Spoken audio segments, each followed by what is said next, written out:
his pajamas for a fresh-pressed uniform. He would wind his watch and set a pot of water to boil, saying to the sugar bowl, "A spoonful for my oatmeal, please, and 2 for my teacup."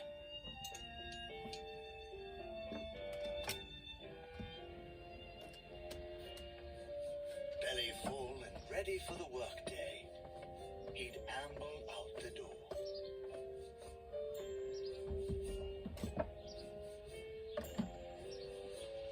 Every day, Amos waited for the number 5 bus.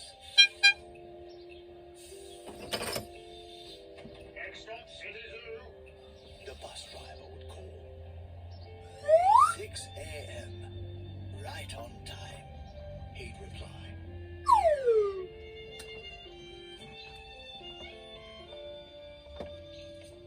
Amos had a lot to do at the zoo, but he always made time to visit his good friends.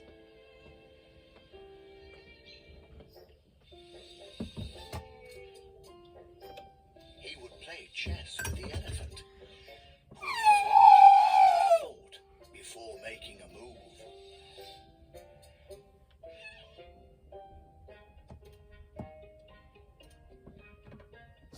Run races with the tortoise, who never ever lost.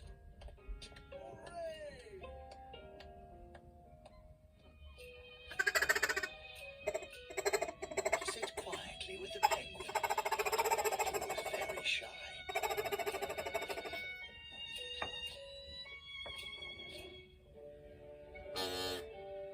Lend a handkerchief to the rhinoceros, who always had a runny nose.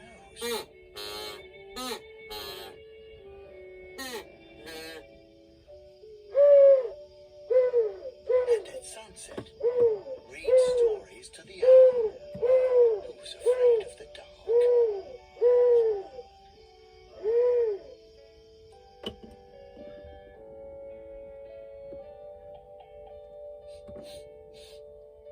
One day, Amos awoke with the sniffles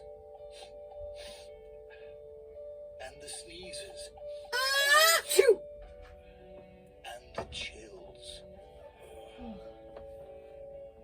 He swung his achy legs out of bed, curled them back again, and said,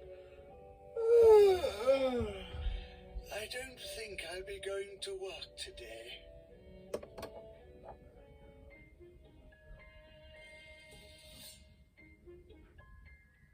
Meanwhile, at the zoo, the animals waited for their friend.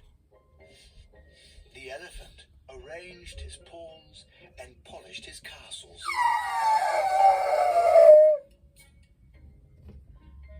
The tortoise stretched his legs and limbered up. The penguin sat patiently, all by himself. The rhinoceros worried that his allergies were worsening. The owl perched atop a tall stack of storybooks, scratching his head with concern. Where is Amos? The animals wondered.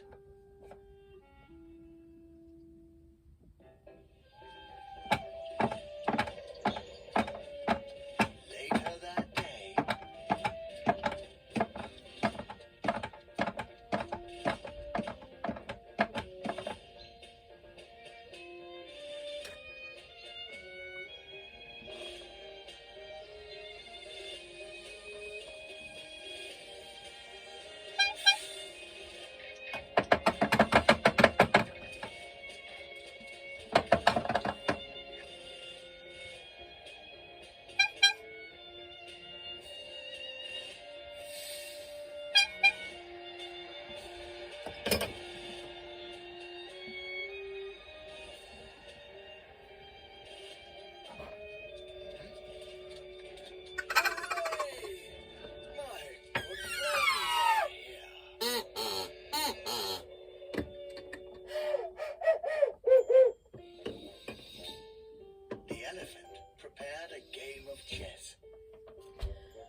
to the tortoise.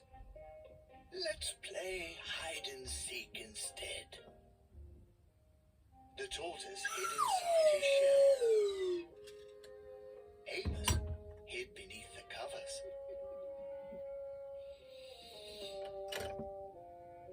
Amos yawned. I could use a nap. The penguin sat quietly, keeping Amos's feet warm.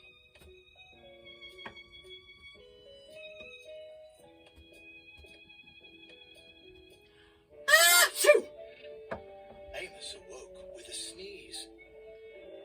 The rhinoceros was ready with a handkerchief.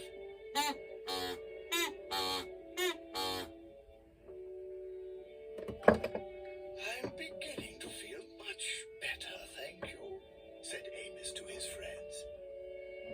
He swung his legs out of bed. Perhaps we'll share a pot of tea.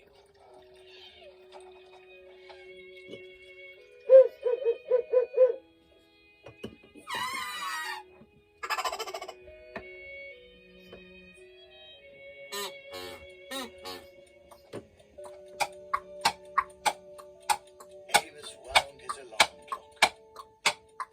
It's getting late, he said. After all, we have a morning bus to catch. So Amos said good night to the elephant.